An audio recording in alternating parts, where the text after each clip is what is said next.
Hey everyone, Once Bitten here. Alright, so I'm using my Bretonnians, of course, against an Orc and Goblin force. 2,500 points. We rolled the median engagement scenario. So this is the same player that's been playing the Goblin Hordes, and he brought a totally different list. This one has, with the exception of one character um, and a big spider, really no goblins in it. So anyway, we roll for it. I believe all of his units came on the table. He's got a Spear Chucker on the right, a unit of Black Orcs, from the river. Then there's a unit of Savage Orcs, and he has that special thing where it's like a big spear in there, gets impact hits. Anyway, Stone Thrower, Chariot, unit of Boar Boys. Front row right is his general, and then he also has a Battle Standard Bearer in there, I believe. And between that unit and the Chariot, if you look behind it, is actually an Orc Shaman, level 4. And behind that unit to the left is a Goblin Shaman, I believe level 1, possibly level 2.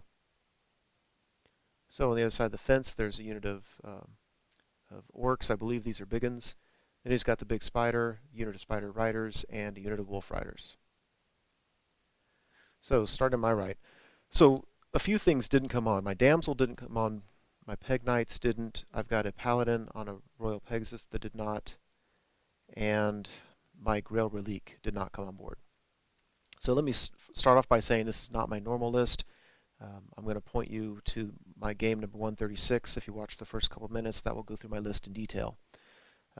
But obviously there's a Trebuchet, Knights Errant, my Men-at-Arms. I had to keep my Men-at-Arms somewhere that my Damsel could come on and join them. And since the unit's so long and she can only move, I mean, she can come on the table edge and move into the unit, but her total movement can't be more than 8 inches.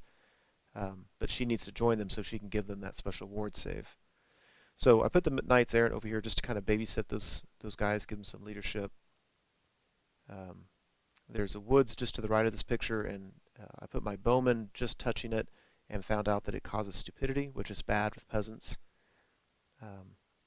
The lower right, those Knights Errant are not there. That's the same units on the far right side of the board. This picture was taken before I realized I hadn't deployed those guys yet. Anyway, Knights of the Realm, Battle Standard Bearer, Prophetess. So obviously those archers are on the right. My general on the Hippogriff, and then Fast Cav. So he goes first and moves up. Moves his Fast Cav around to shoot at my Fast Cav. His Stone Thrower rolls a misfire and then rolls a 1 in the result, so that thing's off the table turn 1, which is always unfortunate. His Bolt Thrower kills a Knight before I ward save the second one. And these guys take down 2 of my Fast Cav. My general's nearby, so they pass their panic test. So we go Bretonnian turn 1. Really, I'm not looking to rush forward. I look at all the stuff he has on the table, and it's just not matching up well. I need to get my units closer together, and the only thing I can really hope for is to try to whittle his units down a little bit before we have to get into combat.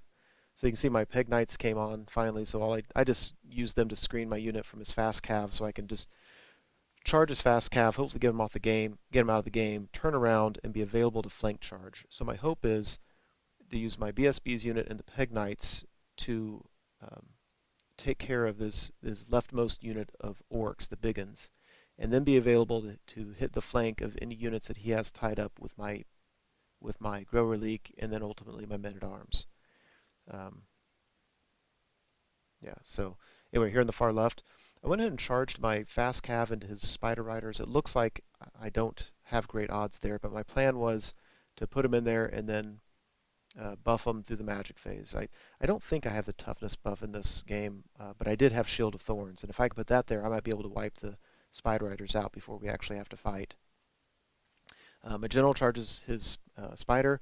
Again, this general does not have Heroic Killing Blow. He has the Sword of Heroes and the Virtue of Audacity. So that combined with Hippogriff's attacks, I think has a chance of taking down the Spider. You'll notice when I charged it, I'm purposely clipping. That's one of those things too. I believe it's legal, and if it's legal, then I like to keep out of view of his unit on the right. I'm not keeping anybody out of fighting, but I am using the rules So I'm open to calls of unsportsmanlike conduct if anybody thinks I'm using it there. Anyway, Grail Relic came on the board, so I moved him in the forest. They're near enough the BSB, stubborn 8 rerollable. I'll take my chances with stupidity. Damsel came on and joined the men at arms. Now I can move up with them on my next turn. So there's more of an overview. During the magic phase, misfire and lose a couple knights. I felt pretty fortunate to only lose a couple knights. I want to say that I had 9 that had to take a strength 10 test, and between rolling ones to wound and making ward saves, I only took 2 wounds, and my BSB and my prophetess both didn't get wounded at all. So I felt I was very, very fortunate with that result. Shield of Thorns did go off. I killed whatever. He didn't do any wounds on me, so I beat and ran down the spiders. Matter of fact, it doesn't look like it's. If I didn't move, it's because they might have been destroyed in the magic phase. I just don't remember. So General comes in here. He actually scores 2 wounds on the spider, and each wound does D3, and I rolled a 1 for both. So I only put 2 wounds in the spider, and then all of his attacks went back. I got really lucky. His Venom Surge attack failed to wound, but all of his other attacks went into the Hippogriff and killed it. So replace the model. I have a model on foot now, and we'll see. And I'm questioning the decision to fly my general in there for that. Of course, that's what he's built to do. So Orcs and Goblins turn 2. They move up, except these 2 units. The leftmost one suffered from animosity, and so both of them are bickering. And this one, the unit on the right actually rolled first and passed animosity. Then in the one on the left failed it and rolled the whatever result caused him to bicker with his other unit. And I've heard different. I don't know how that's supposed to be played. I've heard other people say that if you roll the one unit first, they can't be affected by it. And this player said that's not true. It still does affect both. So at the end of the day, both units are stuck there doing nothing, which was very, very fortunate for me. Otherwise, these guys are moving around. At the end of combat, so I didn't have a picture of this, but obviously his Wolf Riders charged into my fast cav. I went ahead and stood because I still had Shield of Thorns up, and I was hoping to get lucky again. He charges into me and then kills himself during the magic phase. It did kill 2. When all was said and done, he won combat but couldn't chase me down. The general, despite I think he needed 6 wounds, he was able to finish off the spider. So he's standing there. And we go to Bretonnian turn 2. So overall look at the board. Again, I'm not rushing forward with anything because I don't see a whole lot to be gained. The Peg Knights charged as fast cav. He fled, and we had a failed charge. The Paladin here on the Royal Pegasus, he actually charged that chariot and had a failed charge. And I think I was supposed to move 2 inches, and that would have put me on top of the bowman. And we talked about it and came to the conclusion that if you fail a charge, you wouldn't pass through your unit like you do in fleeing, but you bump up against him. And then he had to move back an inch. So he really didn't move at all for that failed charge. And over here on the right, Men-at-Arms move up. I want to get within charge range of him, or at least I'm willing to get in charge range of him. And I want to stick him in that river so that if it has any harmful effect, he's having to suffer it every time. And he doesn't get to count his ranks towards combat res. So that's the thought there. And then I figure if I can just hold up, I will certainly be steadfast. And with the Knights Errant nearby, that's steadfast on the 7. So not guaranteed, but if I can hold up, then I can put my Knights Errant in their flank and hopefully, be able to survive those Black Orcs. So Orc and Goblin turn 3. It doesn't look like he moved forward much, and I don't remember if he tried to charge and just had failed charges or what, but that's my guess. Otherwise, I think he would have marched forward.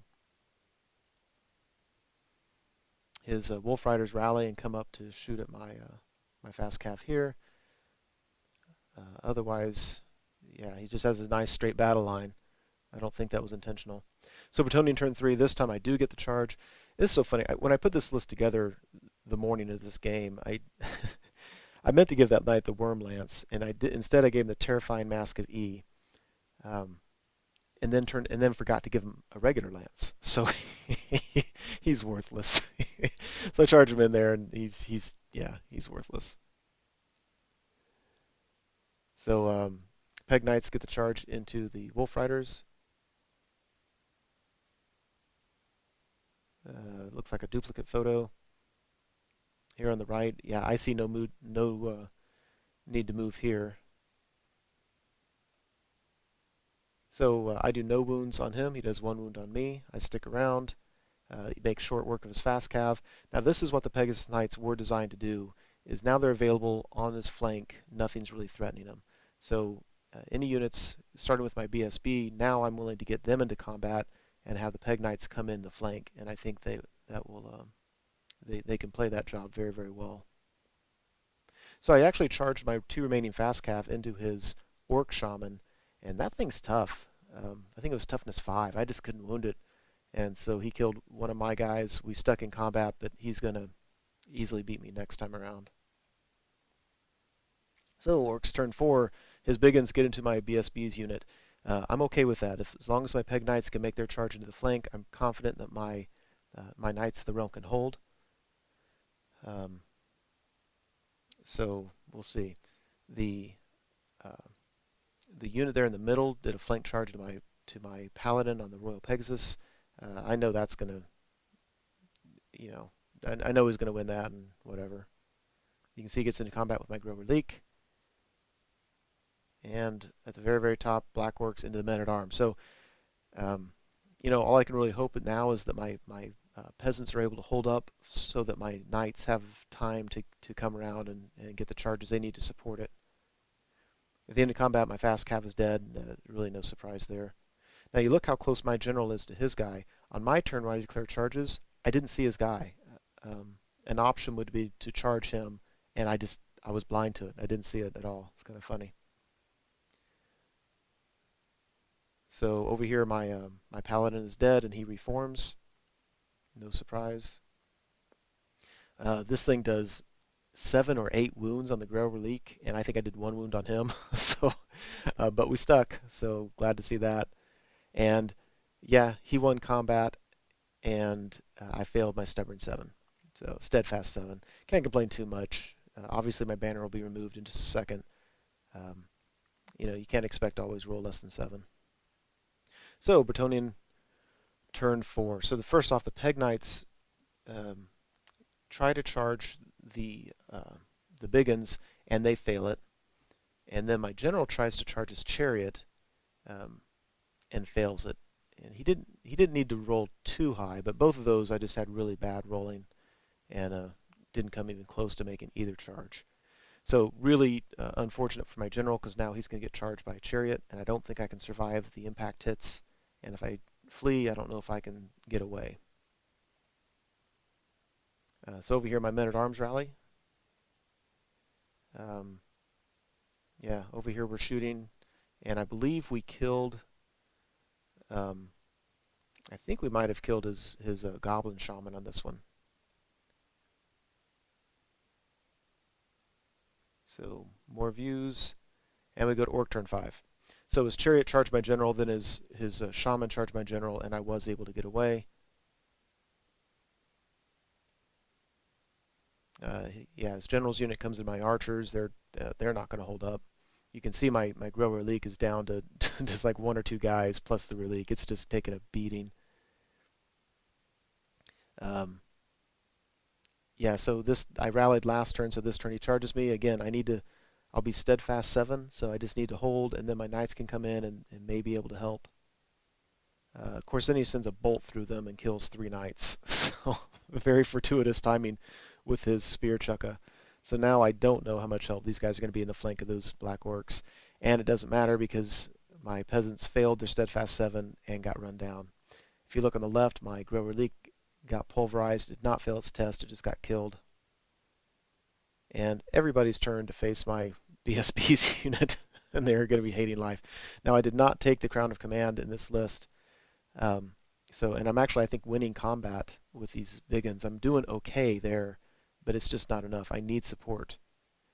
So I go to Bretonnian turn 5, and the Peg Knights, my general fails to rally, and my Peg Knights fail their charge. And in this one, it looks like they're far away. They didn't need a huge roll to make it, and they just do not want to get into combat. And that's going to be the game because if the Peg Knights got in their flank, I would have beaten and broken that unit. Um, I probably could have overrun to the general's unit and been able to fight that unit with two of mine on one.